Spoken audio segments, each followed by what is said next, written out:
Bonjour l'Église, je suis très heureux de pouvoir aujourd'hui vous accueillir dans cette célébration de Pâques. Comme vous le savez, on a dû annuler notre rendez-vous au domaine de la Saint-Clair à cause des dernières informations des conditions sanitaires et des restrictions que cela apporte. Mais nous avons tout de même voulu nous retrouver en ligne derrière nos écrans pour parler de Pâques et de la signification que Pâques a pour nous en tant que chrétiens. Vous allez voir que la célébration a été en plusieurs parties et la partie de louange est un moment qui a été repris de différentes célébrations. Et ensuite, nous aurons une prédication de notre pasteur principal, Rodrigue Sacramento. Je vous souhaite à tous un bon moment et n'hésitez pas à interagir sur le chat. Ça permettra de donner aussi vie à ce que nous vivons ensemble. Bonjour Église, es-tu prête à louer ton Dieu? Chantons ensemble. Dieu, tu es ma force et mon chant. Chaque jour je me confie en toi. Tout-puissant, mon sauveur règne aux cieux. Dieu, tu es ma force, mon appui, la forteresse où je me réfugie, le rocher qui protège ma vie. Malgré les ténèbres et les dangers qui m'entourent, je lève les yeux pour accueillir ton secours. Je ne craindrai pas si tu veilles sur moi.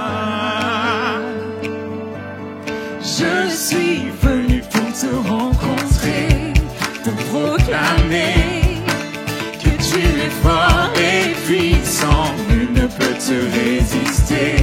Sois glorifié, Dieu, tu es fort et puissant, rien n'est impossible à toi, ô roi des rois.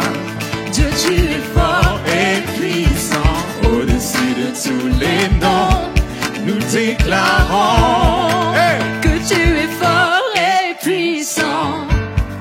Oh, oh, oh, oh. Dieu, tu es fort et puissant. Oh, oh, oh, oh.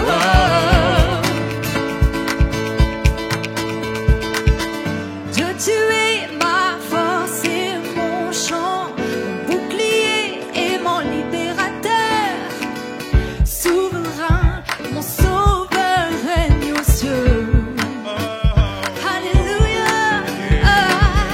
Dieu, tu es ma force, mon appui, mon réconfort et mon plus tendre ami. Un rempart devant mes ennemis. Malgré les ténèbres et les dangers qui m'entourent, je lève la voix pour affirmer ton amour. Je ne craindrai pas si tu es près de moi. Je suis venu pour te rencontrer, pour proclamer que tu es fort et puissant, nul ne peut te résister. Sois glorifié, Dieu, tu es fort et puissant, rien n'est impossible à toi, ô roi des rois. Dieu, tu es fort et puissant, au-dessus de tous les noms. Nous déclarons que tu es fort et puissant. Oh, oh, oh, oh. Dieu, tu es fort et puissant. Oh, oh, oh, oh. Tu es fort et puissant. Oh, rien ne peut me séparer de ton amour manifesté en Jésus-Christ. Mon sauveur règne aux cieux. Non, rien ne peut me séparer de ton amour manifesté en Jésus-Christ. Mon sauveur règne aux cieux. Non, rien ne peut, oh, rien ne peut me séparer de ton amour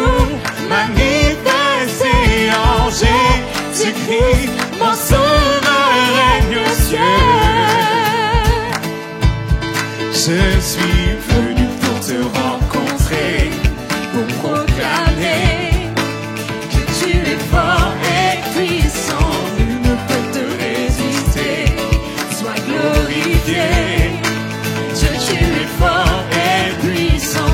Rien n'est impossible à toi, au roi des rois. Dieu, tu es fort et puissant.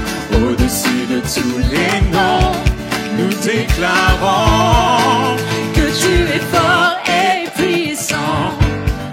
Oh, oh, oh, oh, que tu es fort et puissant.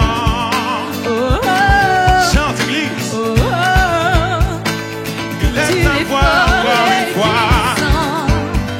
Oh, oh, oh, oh, Dieu, tu es fort et puissant. Oh, oh, oh, oh, oui, tu es fort et puissant. Yes. Oh, qu'il est bon de te louer et de te célébrer, mon roi.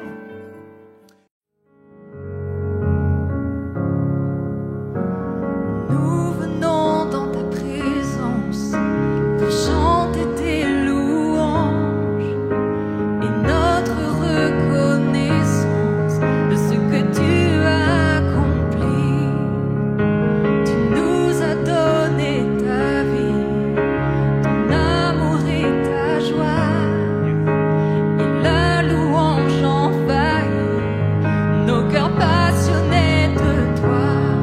Tu es le Créateur puissant, l'agneau ressuscité. Toi seul as pu triompher de la mort et du péché. Tu as délivré ton peuple pour la vraie liberté. Je veux suivre tes pas, chaque jour être avec toi. Chantons ensemble, oh, Nous venons dans ta présence pour chanter tes louanges et notre reconnaissance de ce que tu as accompli. Tu nous as donné ta vie, ton amour et ta joie, et la louange envahit nos cœurs passionnés de toi. Tu es le Créateur puissant, l'agneau ressuscité. Toi seul as pu triompher de la mort et du péché. Tu as délivré ton peuple pour la vraie liberté. Je veux suivre tes pas, chaque jour être avec toi. Je veux suivre tes pas, guide mes pas chaque jour être avec tous les jours toi. de ma vie. Je veux suivre Je veux te tes pas, suivre, je veux te suivre. chaque jour être avec toi. Je veux suivre tes pas, Jésus, chaque jour être avec toi.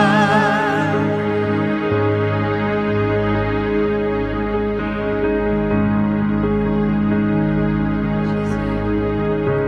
Peu importe les circonstances de nos vies, je fais le choix d'élever ma voix vers toi.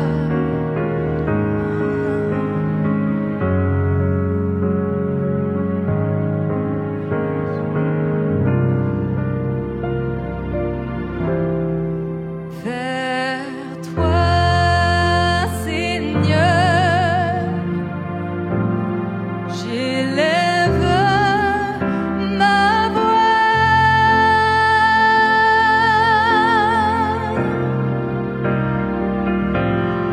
pour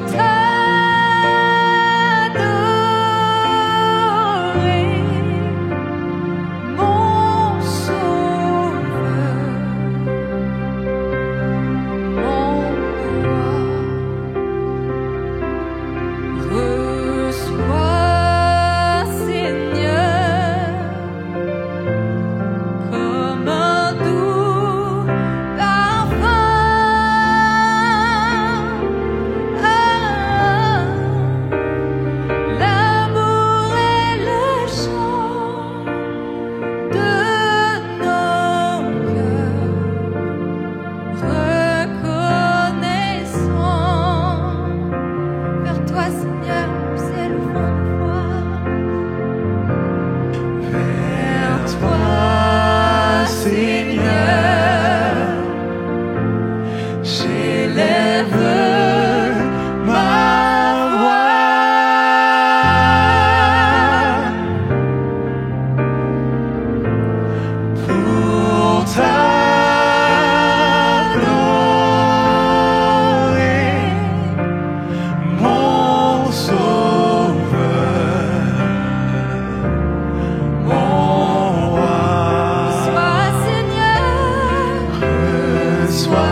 Gloire à l'agneau. Yes, chante Église. Élève le nom de Jésus. Oh gloire, gloire, oh gloire à l'agneau, car il est glorieux et digne de régner. L'agneau est souverain.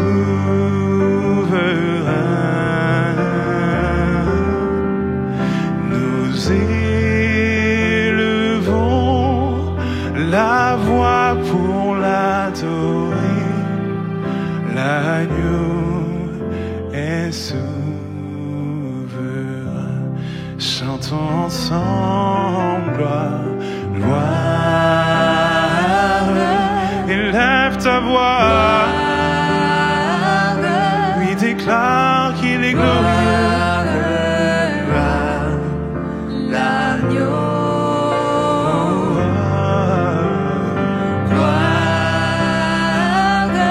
Et tu en es digne. Oh, gloire à l'agneau, car il est glorieux et digne de régner. L'agneau est souverain.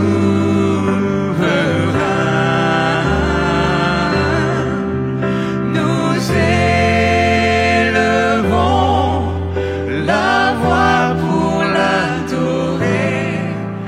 L'agneau est souverain.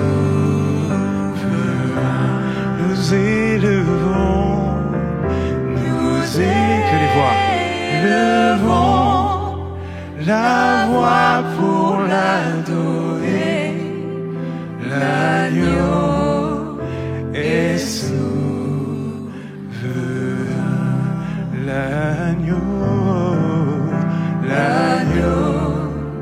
est souverain. Yes, déclare son règne. Oh, oh, oh. L'agneau est souverain.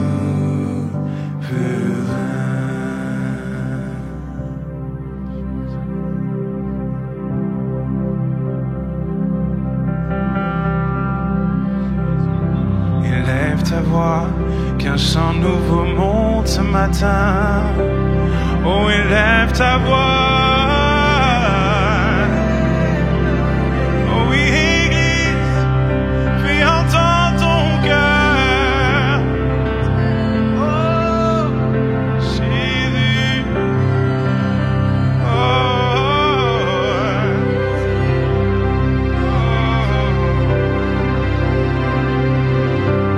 et tu es digne. Alléluia.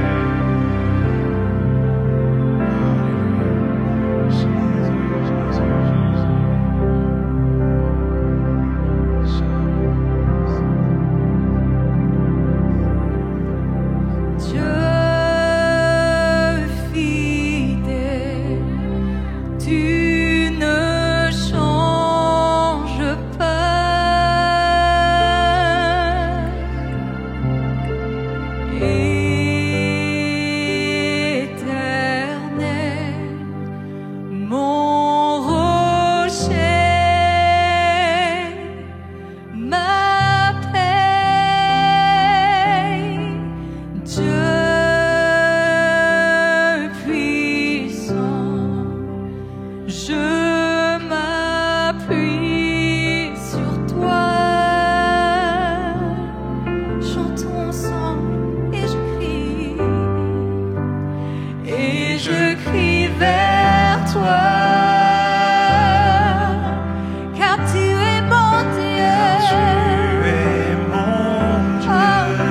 Je ne peux vivre sans ton amour, Jésus. Et je crie vers toi. J'ai besoin de toi, j'ai besoin de toi.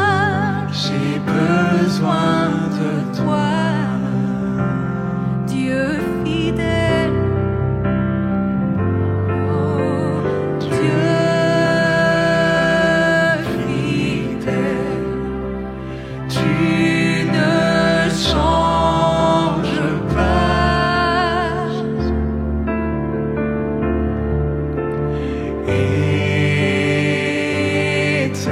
Éternel, mon rocher, ma paix, Dieu puissant, je m'appuie sur toi.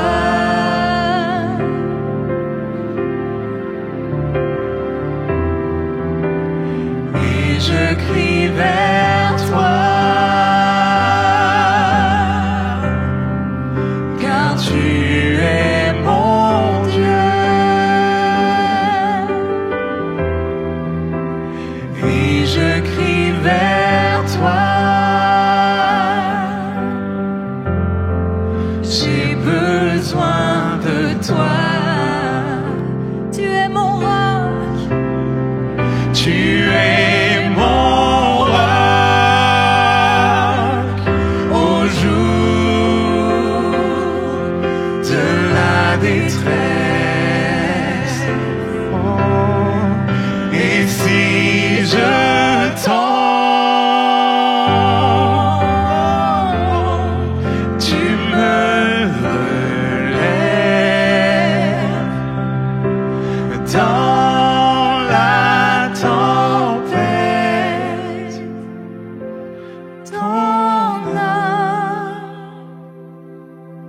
amour me ramène Au port, tu es mon seul espoir, Seigneur. Oh, Tu es mon roc. tu es mon roc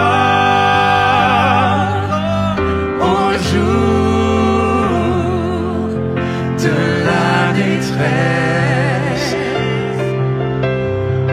Et si je tombe, tu me relèves dans la tempête. Ton amour Ton amour me ramène au port. me ramène au port. Tu es mon seul Tu es espoir, mon seul Jésus. espoir, Seigneur.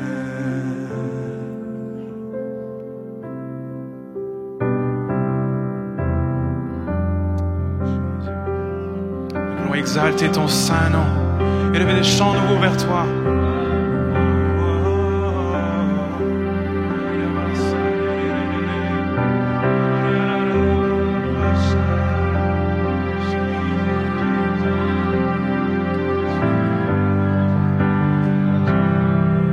Yes. Exaltons le nom de Jésus ensemble. Je t'exalterai, Jésus. Je t'exalterai.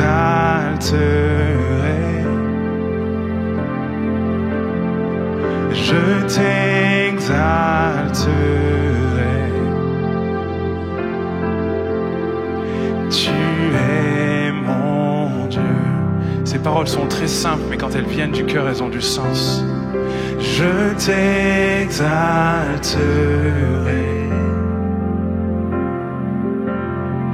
Je t'exalterai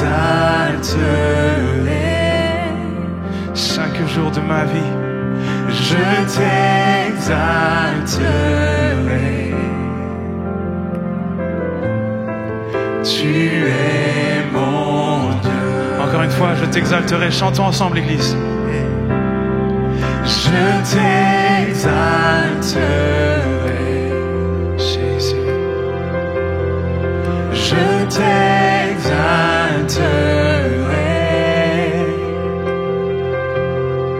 Je t'exalterai. Tu es mon Dieu. Tu es mon Dieu. Ma forteresse, chantons ensemble. Oh, ma forteresse, mon seul abri, mon trésor est en toi. Ami et roi, élu de Dieu, tu es saint. Ma forteresse, oh, ma forteresse, mon seul abri, mon trésor est en toi. Ami roi, tu es l'élu de Dieu. Oui, tu es saint. Tu es avec moi. Tu es avec moi, Emmanuel. Tu es avec moi. Tu es avec moi. Je ne crains rien, car tu es avec moi. Église, chantons que les voix. Élève ta voix. Tu es avec moi. Yes. Tu es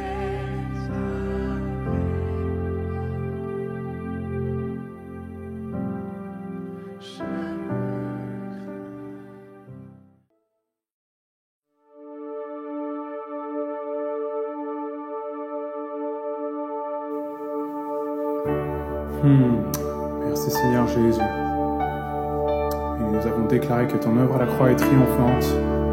Et nous voulons dire aussi qu'elle est suffisante, Seigneur. Nous avons besoin de rien de plus.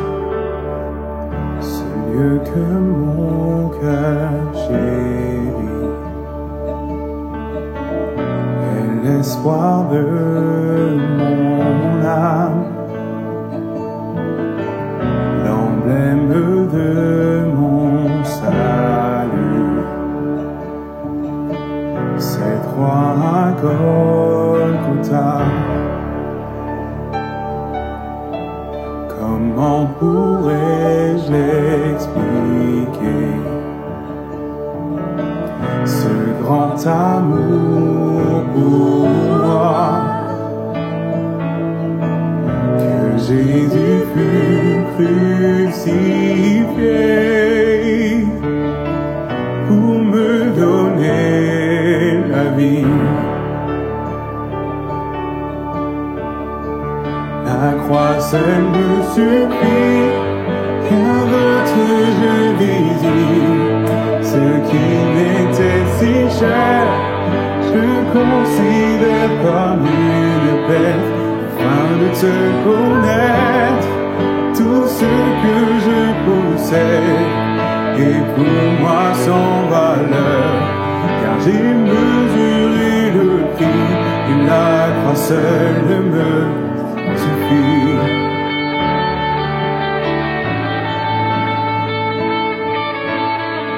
Ma confiance n'est pas dans l'or, richesses du monde. Ma confiance est en Jésus et en aucun autre nom. La croix seule me suffit, rien d'autre je désire. Ce qui m'était si cher, je considère comme une perte, afin de te connaître. Tout ce que je possède est pour moi sans valeur, car j'ai mesuré le prix et la croix seule me suffit. Et la croix seule me suffit.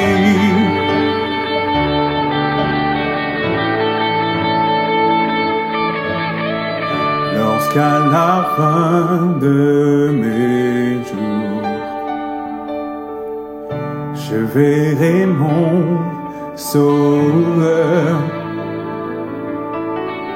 que l'on puisse dire de ma vie, la croix seule m'a suffi. La croix seule me suffit, rien d'autre je désire. Ce qui m'était si cher, je considère comme une perte, afin de te connaître. Tout ce que je possède est pour moi sans valeur, car j'ai mesuré le prix et la croix seule me suffit. Rien d'autre je désire. Ce qui m'était si cher, je considère comme une perte, afin de te connaître. Tout ce que je possède est pour moi sans valeur, car j'ai mesuré le prix et la croix seule me suffit. Oh, la croix seule me suffit. Ta croix est suffisante. Je n'ai besoin de rien de plus que toi dans ma vie. La croix seule me suffit.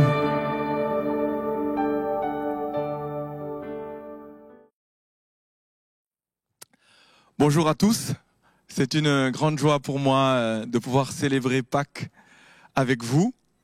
Et en ce jour, je voudrais vous raconter une histoire que j'utilise. Il m'arrive d'utiliser par rapport aux obsèques. Et on va parler de la mort, mais on va parler aussi ce matin de la résurrection. Alors voilà cette histoire. C'est dans le ventre de la mère, deux bébés discutent. L'un est croyant et l'autre non.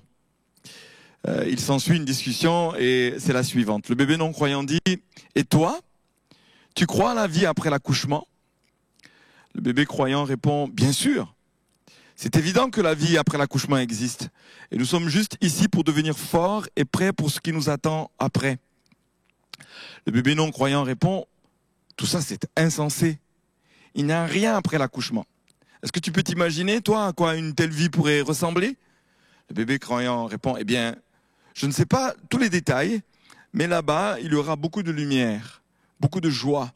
Et par exemple, là-bas, on va manger avec notre bouche. » Le bébé non-croyant répond « Mais c'est du n'importe quoi. Nous avons notre cordon ombilical et ça, c'est ça qui nous nourrit. Et de cette autre vie, il n'y en a encore aucun qui en est revenu. La vie se termine tout simplement par l'accouchement. » Le bébé croyant lui répond « Non.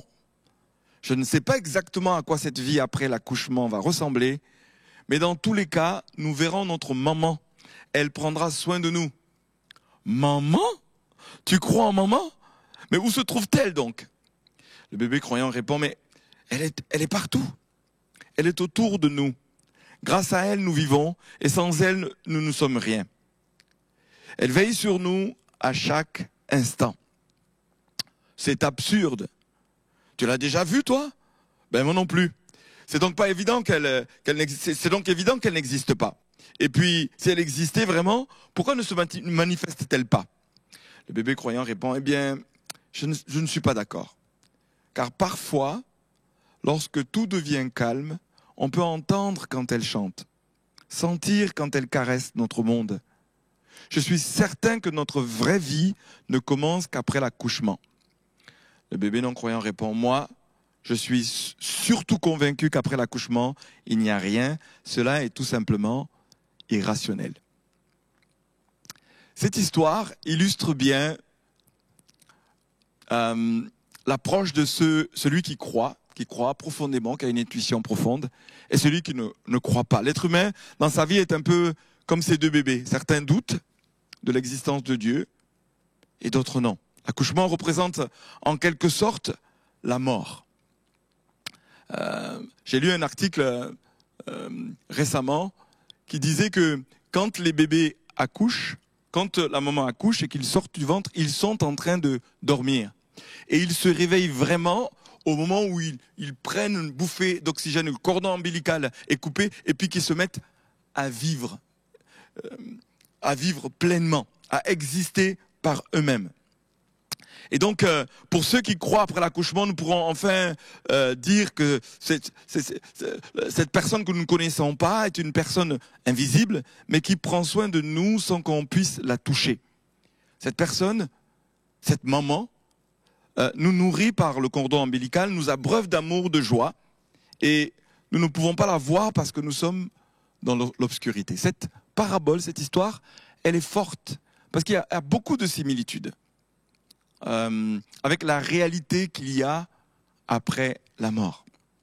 Et comme cette maman, Dieu cherche à nous révéler son amour pour chacun de nous. Il veut révéler qu'il a un amour profond et qu'il nous a désirés. La Bible nous dit même qu'il nous a désirés dès la fondation du monde, avant même que nous existions, comme une maman qui a une pulsion de vie, qui sait qu'elle est née pour donner la vie, elle peut le désirer longtemps avant de concevoir. Eh bien, c'est exactement la même chose. Avant que nous soyons conçus dans le ventre de notre mère, mais dans le cœur de Dieu, eh bien, Dieu nous avait désirés et il nous conçoit pour partager son amour. Alors, du coup, ces 9 mois sont un temps de préparation pour le passage vers l'éternité, avant de le rencontrer. En fait, c'est comme si Dieu concevait cette vie comme une fécondation, une période où on est en préparation pour le voir. Parce que nous sommes un corps, mais nous sommes aussi une âme, et nous sommes un esprit, et notre esprit est créé à son image et est fait pour le rencontrer. Et cette période est une période d'obscurité. On ne voit pas clair. On perçoit des choses, mais nous ne voyons pas clair. Et du coup, c'est tellement important que cette période soit utilisée pour la préparation vers la rencontre de Dieu. Est-ce que vous savez que 96% des personnes à qui on demande s'ils veulent savoir le jour de leur mort, ben ils répondent non. Parce qu'il y a cette sorte de peur, de crainte, de phobie. Et pour autant, comme cette belle histoire, en fait, le plus important, et ça c'est ce que la parole de Dieu nous dit, c'est ce qui se passe après la mort. Vous savez, pourquoi on a donc si peur? C'est parce que je crois que, eh bien, on croit que penser à la mort raccourcit la vie. Traiter la question de la mort, c'est comme si ça venait nous voler quelque chose. C'est comme si on appelait la mort, alors qu'au contraire, ça nous permet de bien vivre cette vie. Alors, la vérité, si on pense davantage à la mort, c'est sûr qu'on vivrait autrement et ça changerait nos priorités. Alors, j'aime bien citer ce film sans plus attendre, 2 personnes qui sont atteintes d'un cancer et puis qui se préparent à partir, et puis ça change complètement leur priorité, leur vie, et ça fait une vraie différence. Je vous recommande de regarder ce film. Il y a une citation de César Borgia que je voudrais vous dire ici. Il a dit « J'ai tout prévu au cours de ma vie, sauf la mort. Et maintenant, malheureusement, il me faut mourir sans y être préparé du tout. » Et sur le sujet de la mort et de la vie et de la vraie vie, la Bible a des choses à nous dire, à nous apprendre. Et l'Ecclésiaste nous dit, personne n'est maître de sa vie pour la retenir et personne ne peut reculer le jour de sa mort. La Bible en parle et en parle sérieusement. Et c'est David qui nous dit dans le psaume 89, « Souviens-toi, ma vie est courte. Est-ce que tu as créé les humains pour les faire disparaître? Qui peut vivre sans mourir un jour? Qui peut échapper au monde des morts ?» Et donc, si le premier but de la vie devrait être de se préparer, et si la mort était le commencement? Ben c'est exactement ce que Pâques promet. Pâques nous promet que cette vie est un passage. Et comme ce bébé qui croit qu'après l'accouchement, il va rencontrer la vie véritable et la personne qui l'a conçu lui a donné la vie, c'est un passage. Et Pâques a lieu un dimanche matin. Un dimanche matin, après l'exécution de vendredi, Jésus est mort vendredi. Il est crucifié. La Bible nous dit qu'il est mort, qu'il expire. Il est enterré. On vérifie bien qu'il est mort. Il est enterré. Et puis, les plans de ceux qui l'avaient exécuté semblent marcher à merveille. Il y a une coalition entre les Romains et les religieux. Et cette coalition était de l'exécuter parce qu'il dérangeait. Et alors que ce plan semble s'exécuter, personne, même ses disciples qui ont vécu 3 ans et demi avec lui, jour et nuit, ils ne s'attendaient pas à la résurrection. Et pourtant Jésus s'évertue dans cette période de vie à leur dire qu'il va mourir. Il le dit à plusieurs reprises, mais la Bible nous dit même qu'il ne comprenait pas ce qu'il voulait dire. Il n'osait pas lui poser la question, mais qu'est-ce que tu veux dire? Il saisissait pas qu'il allait effectivement, physiquement mourir. Et pourtant, c'est le cœur du plan. Il est venu pour cela, pour donner sa vie en rançon, qu'il dit, hein, par amour pour nous. Ils ne le saisissent pas. Et la seule préoccupation des soldats, c'était d'éviter que les disciples viennent voler le corps. C'est-à-dire que personne, dans l'histoire des 4 évangélistes, ne soupçonne la résurrection. Ils ont juste peur que les disciples viennent voler le corps, puis pour pouvoir dire, il est ressuscité.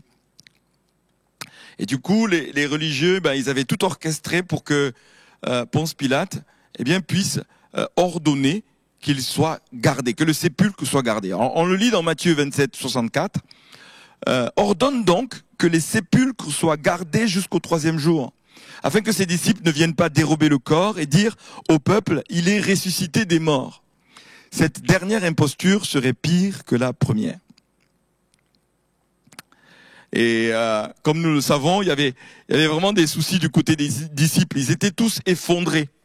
C'est ça que je trouve extraordinaire dans la parole de Dieu, c'est que elle nous décrit de manière claire, sans vouloir maquiller quelque chose. Comment que la manière dont les disciples étaient complètement dans la peur. Ils étaient reclus dans une pièce. Ils avaient peur d'être trouvés, finalement, d'être traités de la même manière que Jésus. Et ils avaient peur. Et ça, c'est rapporté très clairement. Ils se cachaient. Pierre l'a trahi, et puis l'a suivi de loin. Et puis, même le disciple que Jésus aimait, se retrouve là, à la croix, et s'attendait pas du tout à la résurrection. Et puis quand le dimanche matin, les femmes sont venues au cimetière, c'était pas pour rencontrer le Jésus ressuscité. Elles voulaient l'embaumer. Et puis, on avait l'impression que le samedi, le diable avait gagné, que les religieux ou les Romains, Ponce Pilate, étaient arrivés à leur fin. Et samedi, c'est la période de la mort. Il est vraiment mort. Donc le vendredi, il est crucifié, il est mort. Mais là où c'est la désespérance profonde, c'est le samedi, il est vraiment mort. C'est sombre, c'est profondément sombre. Et puis, nous, dans nos vies, chacun de nous pouvons vivre ces moments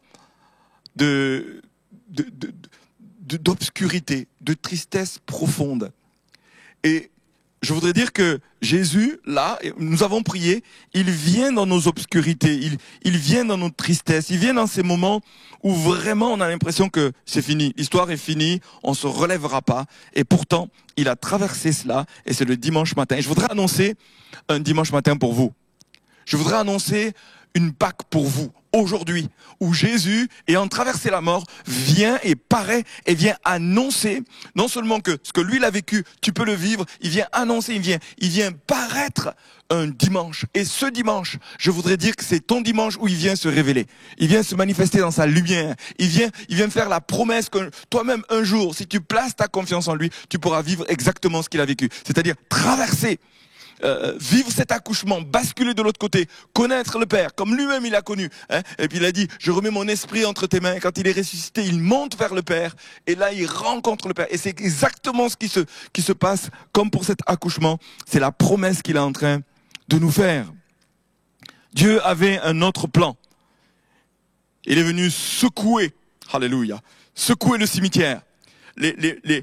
Comme on va le lire, les murs la terre s'est mise à trembler pour annoncer et accueillir ce dimanche extraordinaire. Matthieu 28, 2-6 nous dit, il y eut un grand tremblement de terre, car un ange du Seigneur descendit du ciel, vint rouler la pierre et s'assit dessus. Son aspect était comme l'éclair et son vêtement blanc comme la neige. Les gardes tremblèrent de peur et devinrent comme morts. Mais l'ange prit la parole et dit aux femmes, pour vous, ne craignez pas, car je sais que vous cherchez Jésus qui a été crucifié. Il n'est point ici, il est ressuscité. Comme il avait dit, venez, voyez le lieu où il était couché. Alléluia. Ouh. Le dimanche matin, c'est un ange qui annonce. C'est le plan éternel de Dieu qui se manifeste. Il y eut un violent tremblement de terre. Les femmes avaient du mal à rester en équilibre. Imaginez un tremblement de terre. Et je voudrais dire, c'est pas sur l'échelle de Richter, sur l'échelle du tremblement de terre, c'est pas du 5, du 6, c'est du 10. Imaginez, du 10. Ça tremble de partout. Les femmes ne tiennent pas. La terre est en train d'être ébranlée. Et puis, à ce moment-là, elles regardent dans la direction de la tombe. Et puis, les gardes sont morts. Ça, je trouve cette scène extraordinaire. Ceux qui devaient garder un mort deviennent morts. Et le mort qui devait garder est vivant. Il n'est plus là. Et ils sont comme là, raides morts. Ça fait partie de l'humour de Dieu. La scène, je vous encourage à le relire. La scène se met toute en l'envers. Et à ce moment-là, les gardes semblaient morts. Et du coup, la mort sur laquelle un ange est venu du ciel, il s'est assis sur une pierre. Alors imaginez un ange qui s'assoit pour annoncer une nouvelle. Il observe la scène. Je suis sûr qu'il devait jubiler cet ange. Il observe la scène. Et il a une nouvelle extraordinaire à annoncer. Dieu a donné à un ange l'honneur d'annoncer la résurrection. Et là, il vient. Je ne sais pas ce que les anges sont supposés faire dans ces moments-là.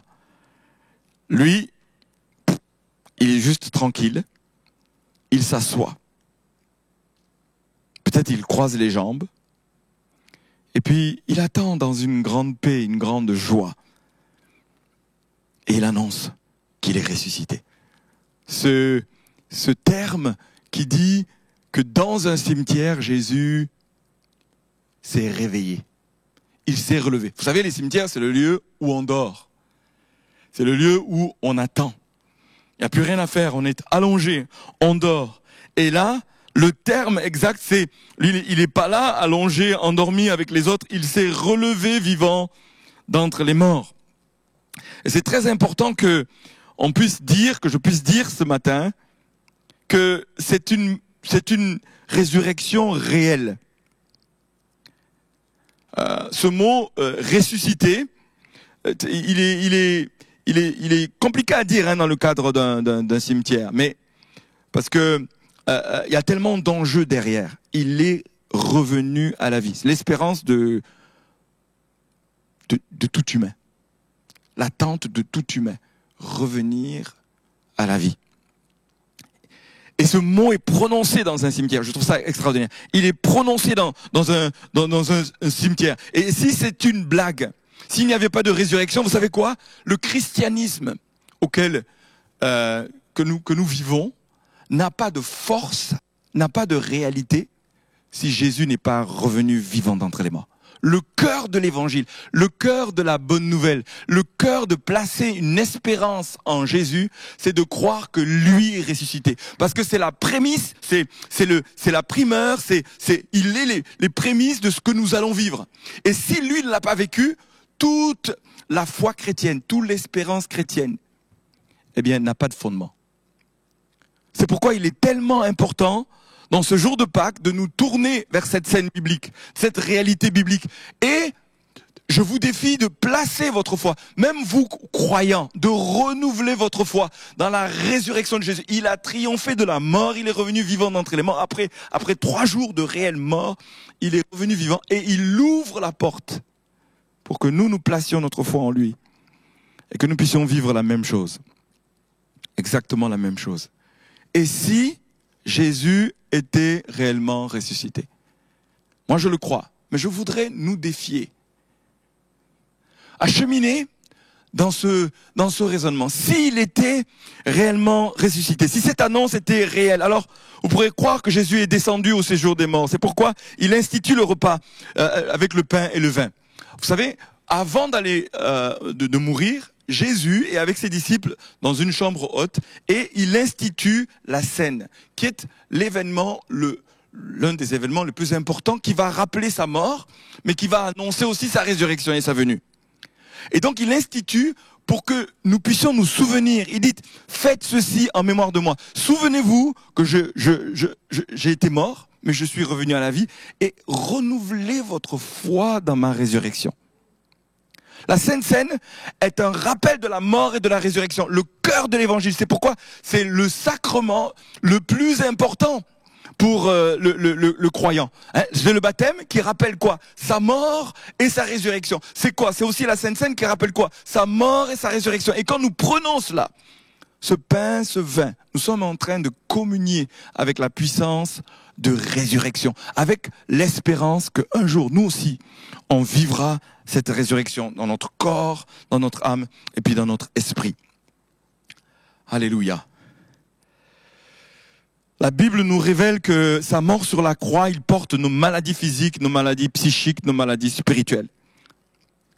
La mort ne pouvait pas le retenir parce que à ce moment-là, lorsqu'il revient à la vie, il déclare que la puissance de la mort ne pouvait pas avoir de prise sur lui, mais aussi la maladie, la malédiction, toutes les souffrances, toutes les douleurs, toutes les nuits, tous les samedis des humains sont portés sur lui parce que il se donne par amour, il se donne à notre place. Il fallait que le péché trouve sa rançon. Il vient payer à cause de la désobéissance, à cause de la séparation d'avec Dieu, à cause de tout ce qui est en nous, qui est en lutte contre Dieu. Il vient, il le porte à notre place. Et il nous dit, place ta confiance en moi. Je vais mourir pour que tu aies la vie. Et pour que tu reçoives cette vie, il te faut placer ta confiance en moi, qui suis celui que le Père a donné pour que je paye le prix du péché qui te sépare de Dieu. La mort vient parce que le péché est en nous et ce péché doit être traité. Et ce que Jésus fait, il meurt, il traite cela, mais il revient à la vie pour nous annoncer que nous pouvons vivre avec lui pour l'éternité. C'est pour ça que la Bible dit, celui qui, Dieu a tant aimé le monde qu'il a donné son Fils unique afin que quiconque croit. Mais croit en quoi? À ce dont je suis en train de vous parler. Il est venu, il est mort par amour à notre place, et parce que tu t'abandonnes à juste croire, à accueillir cela, et non seulement sa mort à ta place, ça c'est extraordinaire, mais aussi sa résurrection pour prouver, pour démontrer que ce qu'il a accompli est réel.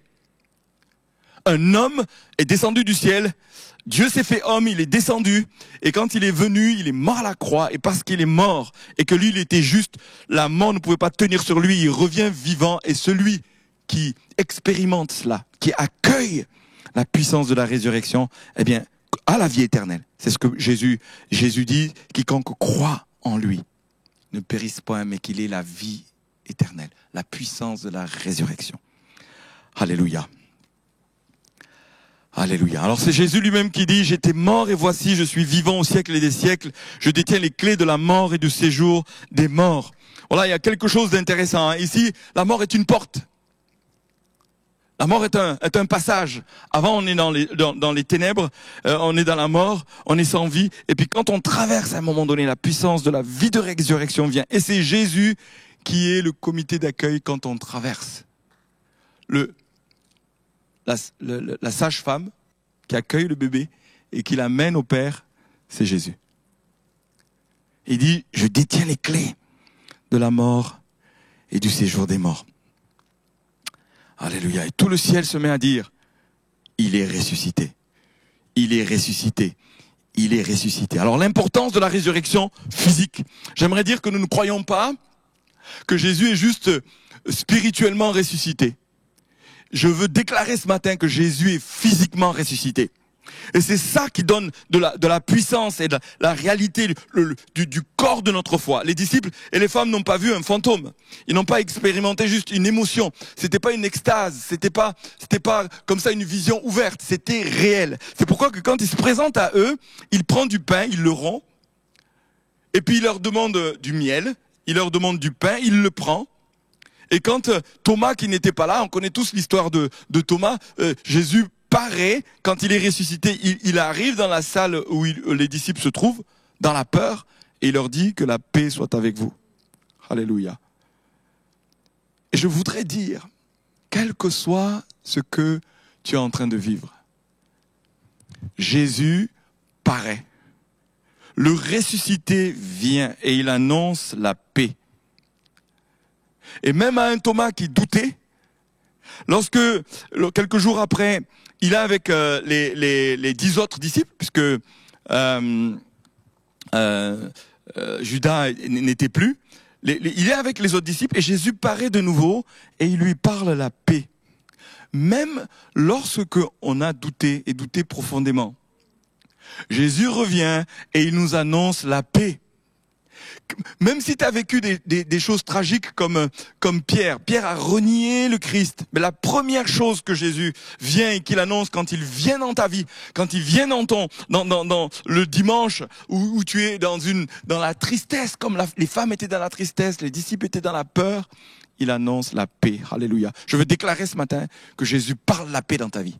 Jésus parle la paix dans ton cœur. Jésus parle la paix dans ta maison. Jésus parle la paix là où tu es. Il vient, il se plaça au milieu d'un coup. Alors oui, il a un corps ressuscité. Il n'a plus les mêmes propriétés qu'un corps humain. Il traverse les murs, il vient au milieu de nous, et la chose qu'il a à dire, et je crois que c'est vraiment important pour plusieurs d'entendre ici, Jésus te dit, la paix soit avec toi. Et là, quand il s'adresse à Thomas, il lui montre ses mains percées, et Thomas place ses doigts dans sa main, et c'est du réel. Ça n'a pas traversé. C'est vraiment un corps, et un corps ressuscité. Il est ressuscité physiquement.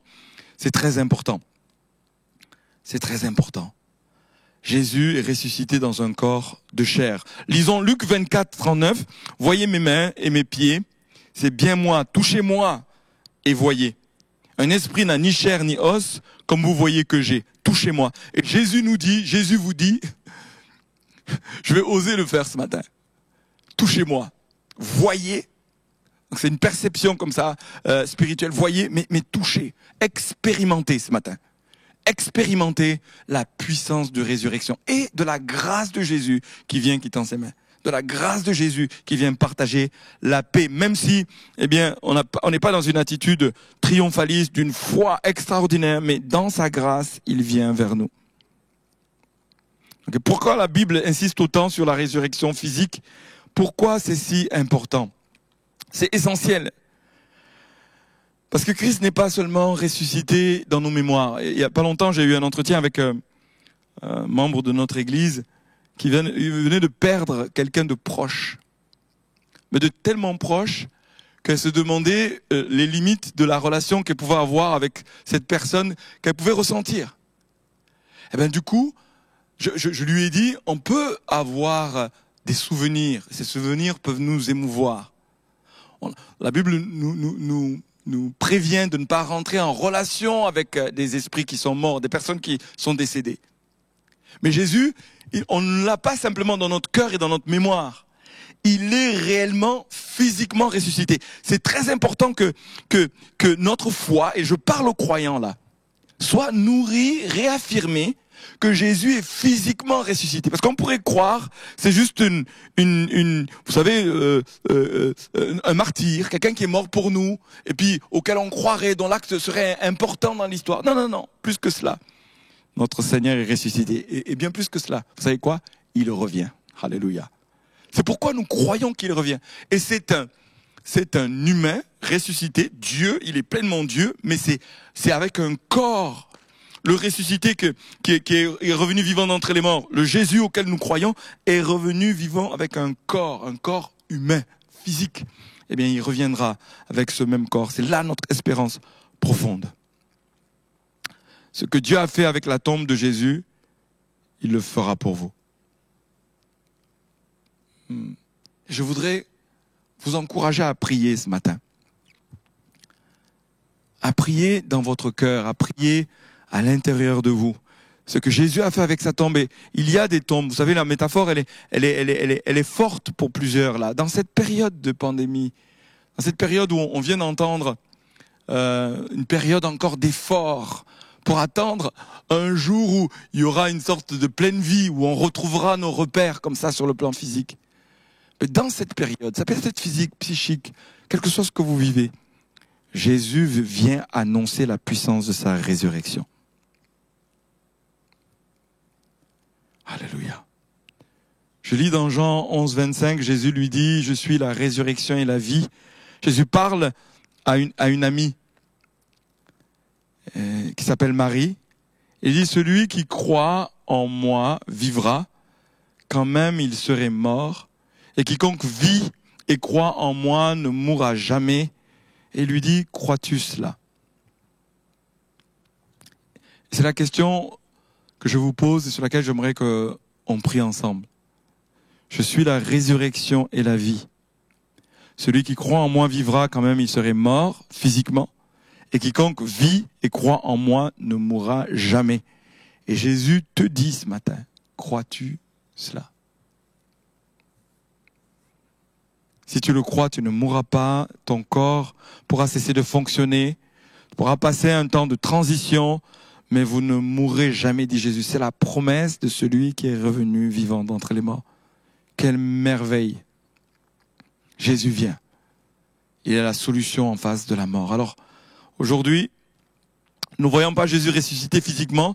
Il a promis qu'il reviendrait physiquement. Jésus lui-même dit, heureux celui qui croit sans avoir vu. Et ce matin, je nous invite, je t'invite à simplement fermer les yeux. C'est un acte d'humilité pour accueillir celui qui s'adresse à toi.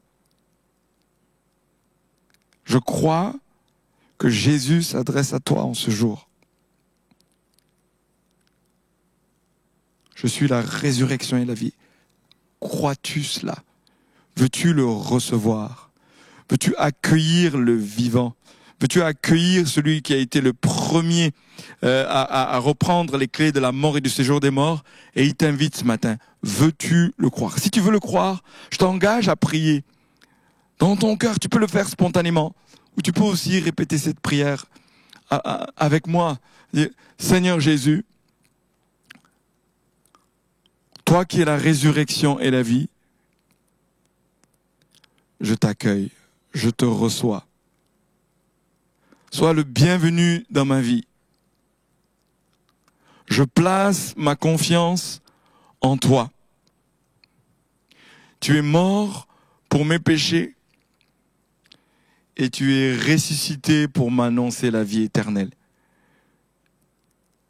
Je te glorifie et je te célèbre en ce jour.